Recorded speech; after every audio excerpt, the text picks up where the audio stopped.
Assalamu alaikum urmattu elim, urmattu tuğanlar. Jana mına toyda alып barıp жаткан tamadalar, tamada деп коет. Şu tamadalar biraz ошо tamadalыk kılıp toydu alып barıp жатканда ойлонуп койсоңуздар.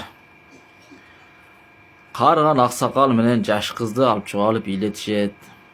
Ошол жерде чоң аталар жана чоң апалар ал жерге баласы менен апасы барат, кайната менен келин барат. Ал жер жакшылык той болот тугандар. Алып чыгып алып, анан кийин ушундай көрүп калдык. Тамгаларды кы тамгасынан, а тамгасынан жана башка тамгалар менен айттырып алып, адамдын мүчөсүнө санатып, ошол жердеги келиндерди, эркектерди сиздер уят кылып жатасыздар. Анын ал жерде кайнатасы, кайненеси, атасы, апасы же балдары көрүп жатат тугандар.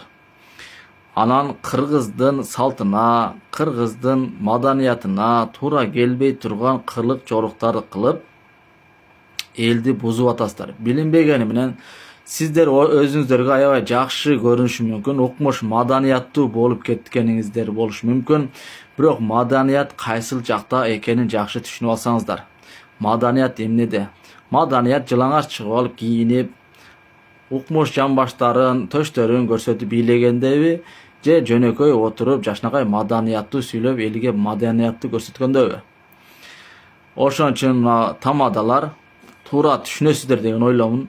Сиздер да кыргызсыздар, мен да кыргызмын. Сиздер да кыргыз үчүн күйөсүздөр, мен да кыргыз үчүн күйөмүн. Мен да өзүм ушундай патриотмун тугандар.